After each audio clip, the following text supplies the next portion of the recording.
El purgatorio. ¿Pensamos en el purgatorio? Mucho menos de lo que convendría. ¿Qué es el purgatorio? ¿Existe realmente? ¿Quiénes son los que están allí?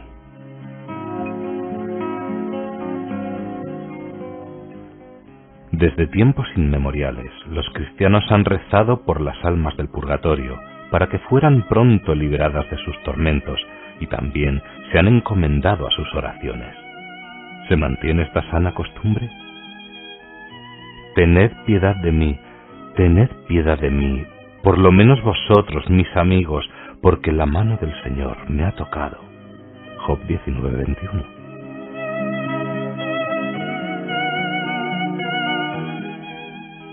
Esta es la conmovedora súplica que las almas del purgatorio envían a sus amigos en la tierra. No nos damos cuenta de lo que supone estar en el purgatorio, ni tenemos idea de los largos años que las almas pueden estar allí sufriendo horribles penas. Como resultado, hacemos poco o nada para evitarnos el purgatorio y aún peor, ignoramos a las pobres almas que están allí y que dependen enteramente de nosotros para ser auxiliadas.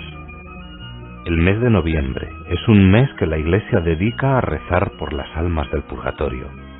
Cada día iremos profundizando más sobre esta realidad.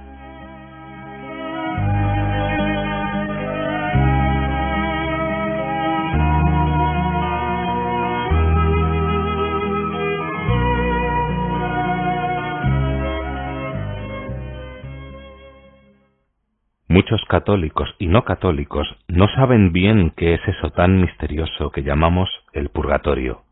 A lo mejor lo hemos escuchado de pequeños en la catequesis, en casa, en algunas oraciones, pero ya ni nos acordamos, y otros ni siquiera lo habrán escuchado.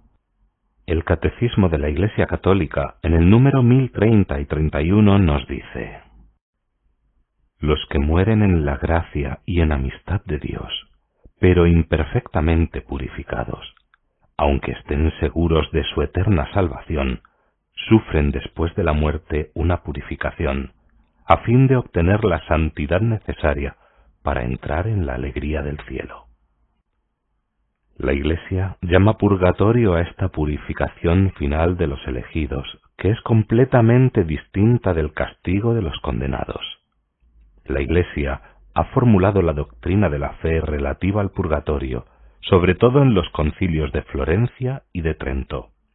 La tradición de la Iglesia, haciendo referencia a ciertos textos de la Escritura, habla de un fuego purificador. Como vemos, más que un lugar físico, es un estado de vida temporal para la persona que muere en gracia de Dios, pero imperfectamente purificada, y donde mediante el sufrimiento se es purificado para poder disfrutar plenamente de la presencia de Dios. Podemos utilizar como ejemplo el tiempo de embarazo. Después de los 9 meses el niño nace. Si el niño es sano, la mamá se lo puede llevar a su casa. Si el niño nace con problemas de salud, la mamá no se lo puede llevar a su casa, sino que tiene que quedar en el hospital, en una incubadora hasta que sane. Si el niño nace muerto, por mucho que lo quiera su mamá, no se lo puede llevar a su casa, sino que tiene que enterrarlo. Podemos aplicar este ejemplo a nuestra vida. La vida dentro del seno de la madre sería como nuestra vida en la tierra. Se trata de una preparación para lo que vendrá después. Si una persona muere en gracia, en amistad con el Señor, se va al cielo para disfrutar de la vida eterna en compañía del Señor y de todos los santos. Si una persona muere en gracia de Dios, pero no suficientemente purificada, o sea, con pecados veniales, no puede entrar así en el cielo. Necesita el tiempo de purificación que sería el purgatorio. Igual que el niño tiene que pasar por la incubadora para sanar. Y si una persona muere en pecado mortal, a nivel espiritual es como estar muerto. Aunque Dios la ama entrañablemente, esta alma no puede entrar en el cielo, Ni siquiera el purgatorio solucionaría nada. Tiene que ir a la muerte eterna, que es el infierno.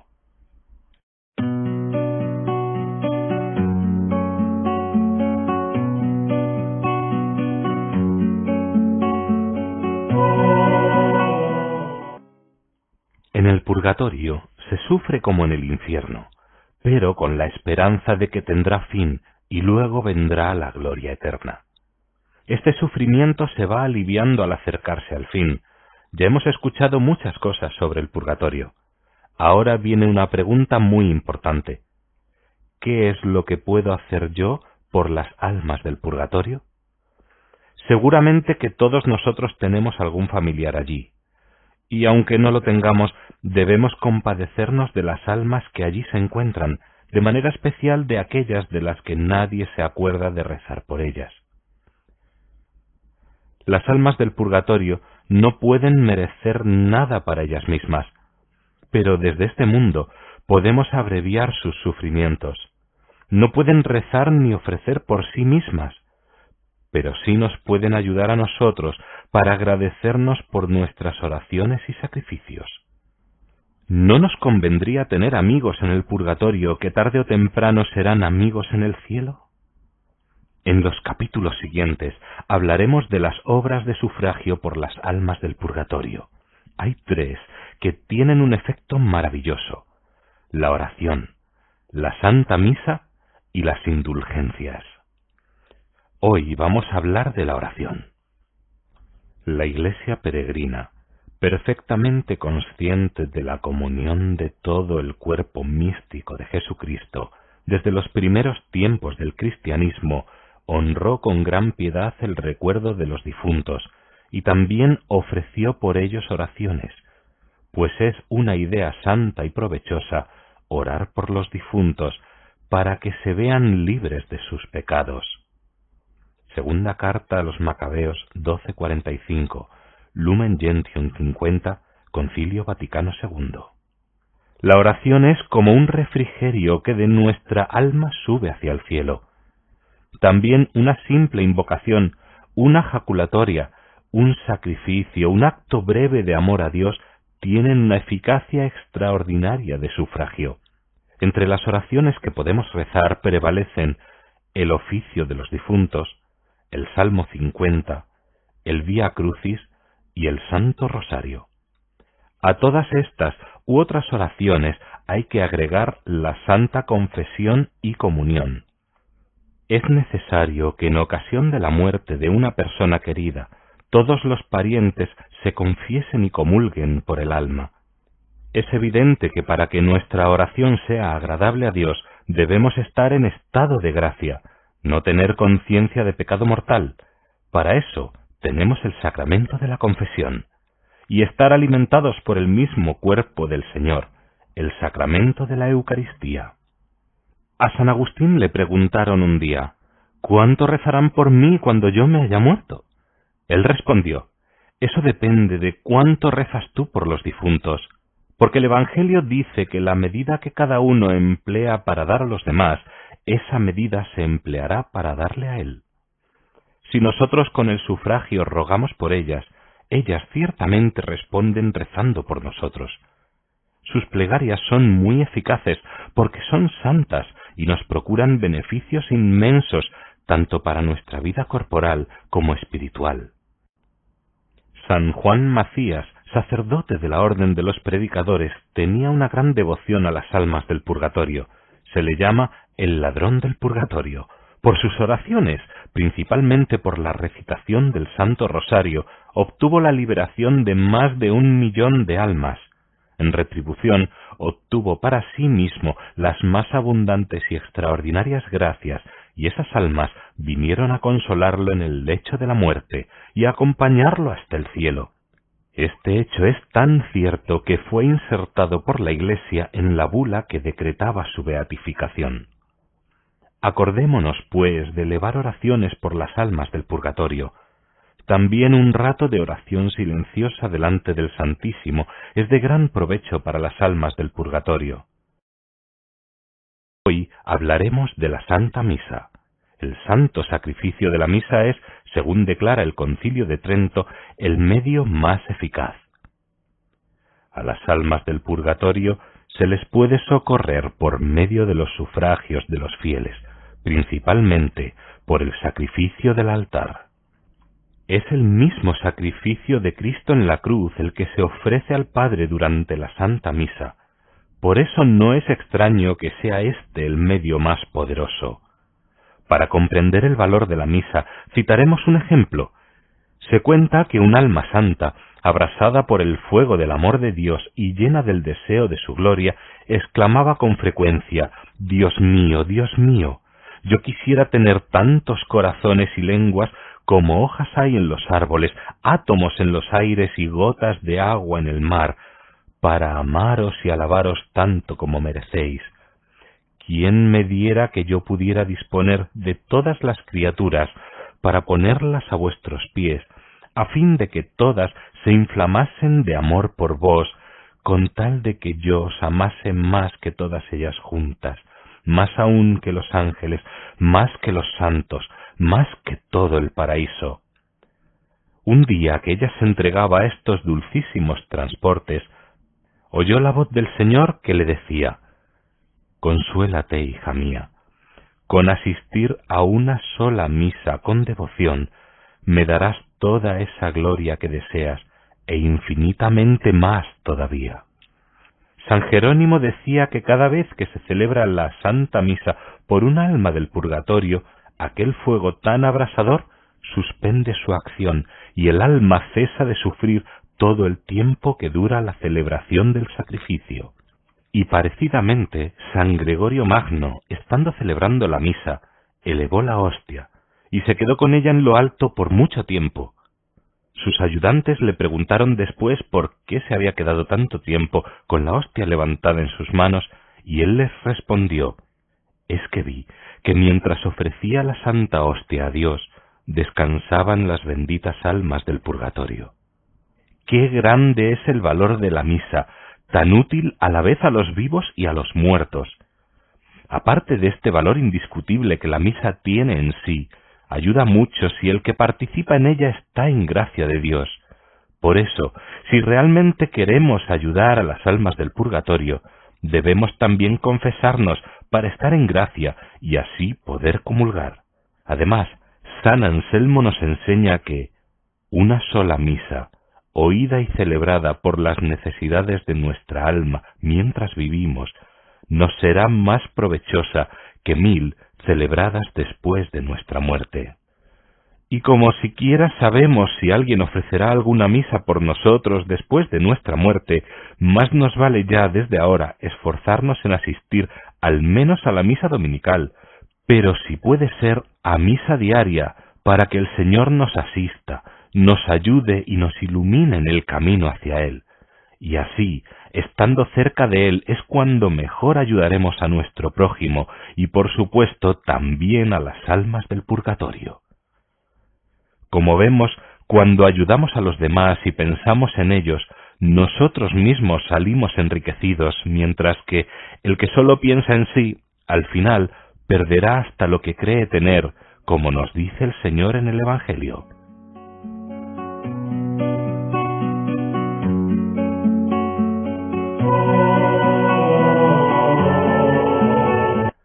Hemos dicho que la Santa Misa es lo mejor que podemos ofrecer por las almas del purgatorio, dado su valor infinito. Nunca un enfermo fue tan consolado por un vaso de agua fresca como lo son nuestros difuntos cuando en la misa los rociamos místicamente con unas gotas de esta sangre divina. En efecto, estas almas santas son tan agradecidas a sus bienhechores que, estando en el cielo, se constituyen allí sus abogadas y no cesan de interceder por ellos hasta verlos en posesión de la gloria. En prueba de esto, contaremos lo que le sucedió a una mujer perversa que vivía en Roma. Esta pobre mujer, habiendo vivido de espaldas a Dios y despreocupada por su salvación, sólo se preocupaba en satisfacer sus pasiones, dedicada de manera especial a corromper a la juventud. En medio de sus desórdenes todavía practicaba una buena obra, y esa era mandar celebrar en ciertos días la Santa Misa por el eterno descanso de las almas del purgatorio. Efecto de las oraciones de estas almas santas, un día se vio de pronto sorprendida por un dolor tan grande por sus pecados, que de inmediato abandonó el lugar de pecado donde se encontraba y fue directamente a confesarse con un sacerdote. Al poco tiempo murió con las mejores disposiciones. Esta gracia tan repentina e inmerecida la fue concedida lo más seguro gracias a las misas que ella pidió que se celebraran por las almas del purgatorio. A San Juan de Ávila, sacerdote y gran predicador español, cuando se encontraba en los últimos momentos de su vida, le preguntaron qué era lo que más ocupaba su corazón y qué clase de bien deseaba que le proporcionase después de su muerte. «Misas», respondió el santo, «misas, misas».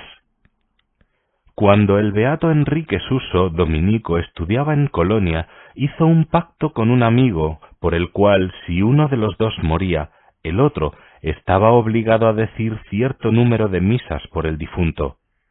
Acabados sus estudios, Suso se quedó en Colonia, mientras que a su compañero religioso lo enviaron a Suabia, hoy Alemania, donde murió al poco tiempo. Enrique se acordó de su promesa, pero como ya tenía encargadas otras intenciones de misas, reemplazó el santo sacrificio por la oración, el ayuno y otras mortificaciones. Al cabo de cierto tiempo se le apareció su compañero en lamentable estado y le dijo gimiendo: «¿Así mantienes tu palabra, amigo infiel?». Totalmente turbado, el padre Enrique le respondió temblando: «Perdóname, querido amigo, pero como no podía decir la Santa Misa por ti, recé y me sacrifiqué mucho con esta intención». «Esto no basta», le dijo el otro, «tu oración no es bastante poderosa para sacarme de estos tormentos. Me hace falta la sangre de Cristo, esa misma sangre que se ofrece en la misa. Si hubieras guardado tu promesa, ya hubiera salido yo de esta prisión de fuego, y si todavía me quemo en ella, es por tu culpa». El beato Suso quedó lleno de dolor y de espanto, y fue a ver a su prior, al que le contó la aparición. El prior le ordenó que celebrara lo más pronto la Santa Misa por su amigo. Así lo hizo, y al poco tiempo se le volvió a aparecer el difunto para anunciarle su liberación y prometerle su intercesión en el cielo. Si pudiéramos contemplar con nuestros ojos los torrentes de gracias que desde el altar se derraman sobre el purgatorio, con cuánto esmero nos esforzaríamos en procurar a esas almas el divino beneficio de la misa. Y no vale decir que somos pobres, pues si la pobreza nos pudiera quizá impedir hacer celebrar misas, no nos puede privar de oírlas, lo cual es un acto muy meritorio. Un hombre de Dios le dio el siguiente consejo a una pobre viuda que se quejaba de no poder hacer celebrar misas por su difunto marido: «Asista frecuentemente al santo sacrificio por él, y así se librará del purgatorio más pronto que con una o dos misas celebradas a su intención». Asistamos pues a la Santa Misa para aumentar nuestra caridad y para ofrecerla por las almas del purgatorio, y añadamos también lo siguiente: cuando se inciensan las tumbas o se las asperja con agua bendita, las pobres almas reciben consuelo y alivio. Es porque la Santa Iglesia, por su bendición y oraciones, da a esta agua y al incienso la fuerza de servir como refrigerio en el purgatorio.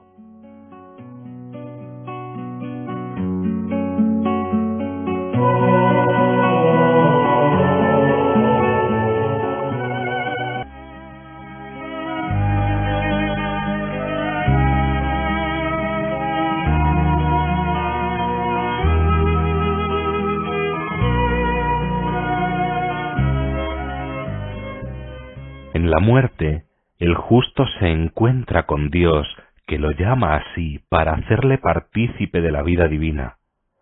Pero nadie puede ser recibido en la amistad e intimidad de Dios si antes no se ha purificado de las consecuencias personales de todas sus culpas.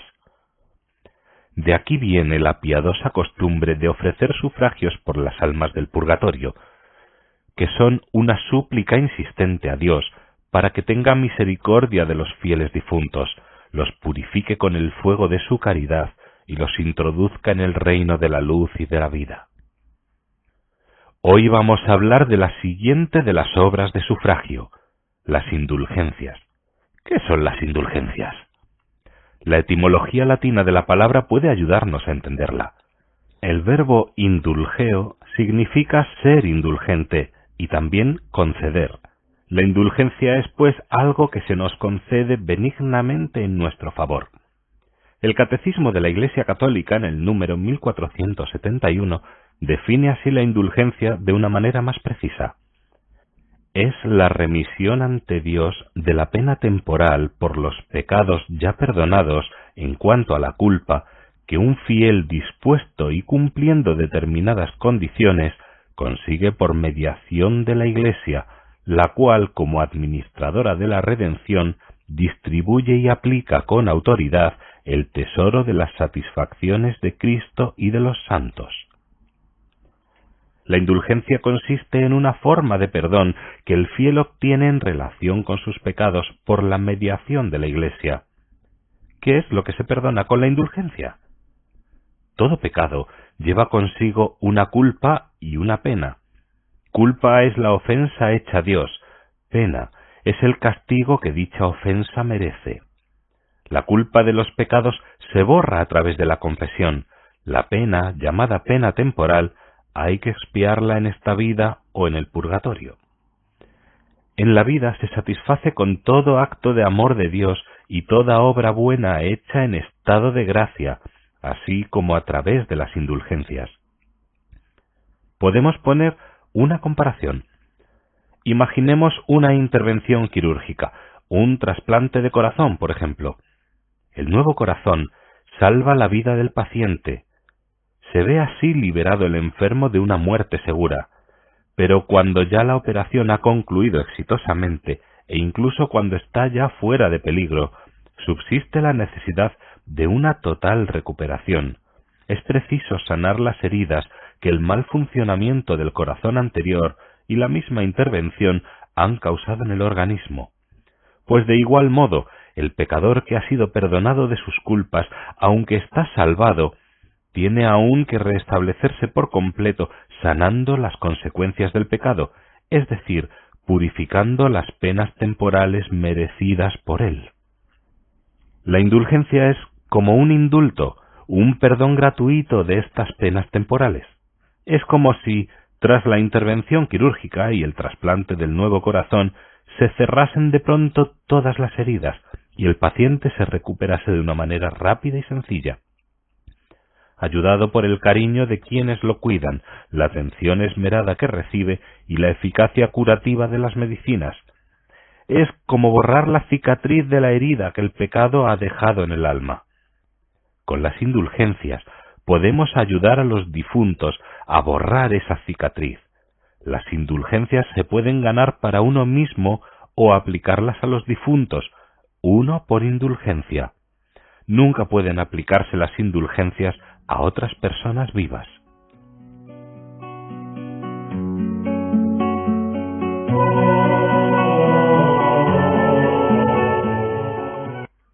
La Iglesia distingue dos tipos de indulgencias: indulgencia plenaria y parcial. Indulgencia parcial borra parte de la pena que los pecados cometidos reclaman.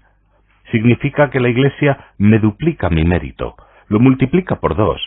Si yo doy un beso a una medalla, ese beso vale según mi fervor. Si yo doy un beso muy frío, vale mucho menos que si doy un beso fervoroso. Entonces, el valor de mi beso a la medalla, a la estampa, al crucifijo, a la Virgen, el valor de mi beso, en orden a la vida eterna, depende de mi fervor. Si este objeto es indulgenciado con indulgencia parcial, se merece el doble. El fervor que yo pongo se multiplica por 2.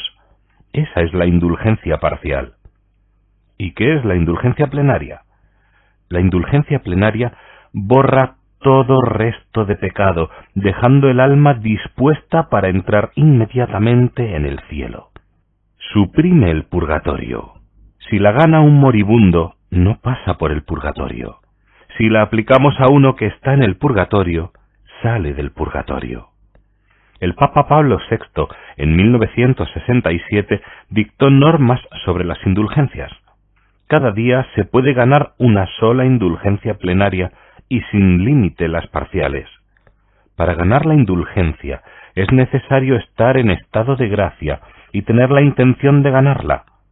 Por la comunión de los santos podemos socorrer a los difuntos. La Iglesia nos da la facultad de aplicarles este tesoro inmenso de misericordia, reduciendo así sus penas, que son la satisfacción de las culpas cometidas durante la vida presente.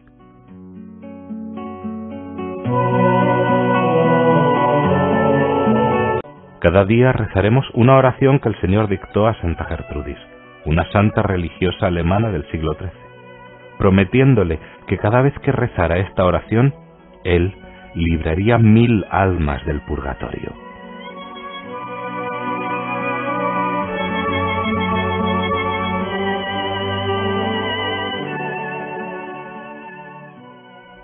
Oración por las almas del purgatorio.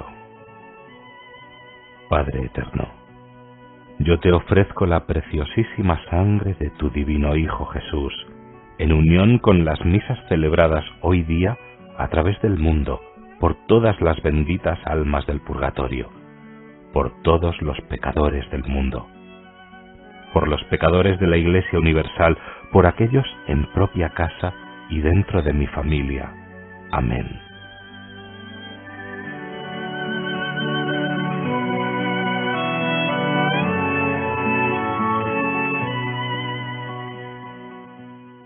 Santo Tomás dijo en su obra sobre el credo: debemos ayudar a los que se hallan en el purgatorio.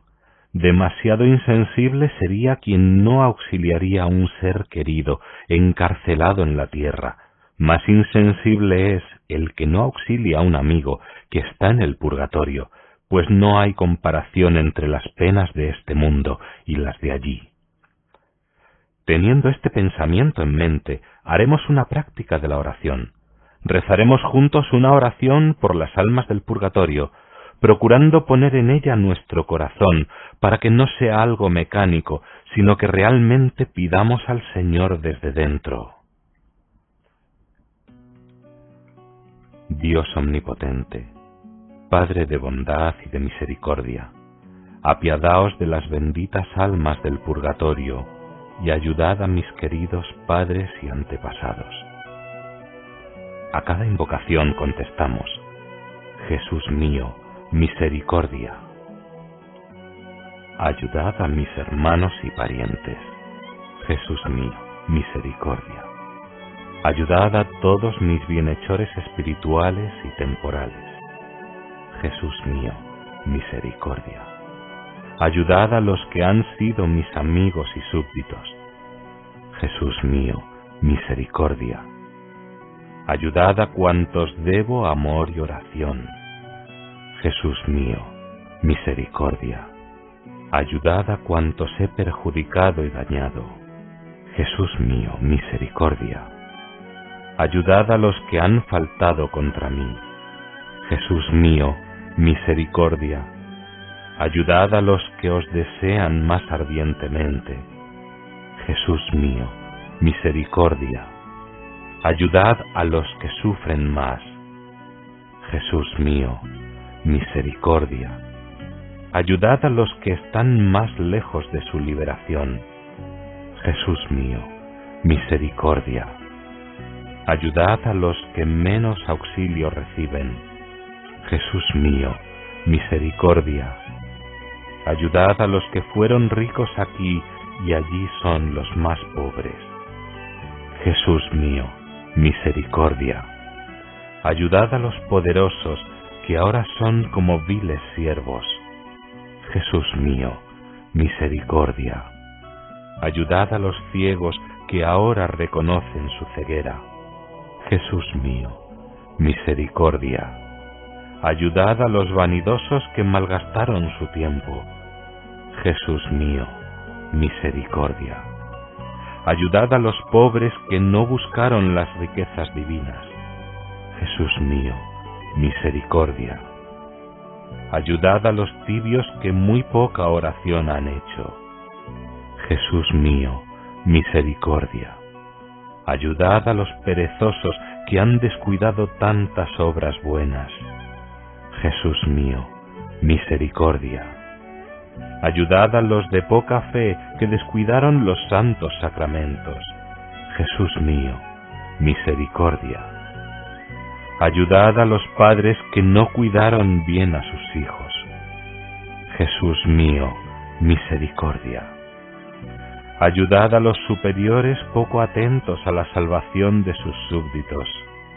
Jesús mío, misericordia. Ayudad a los que casi solo se preocuparon del dinero y del placer. Jesús mío, misericordia. Ayudad a los de espíritu mundano que vivieron solo para sí mismos. Jesús mío, misericordia.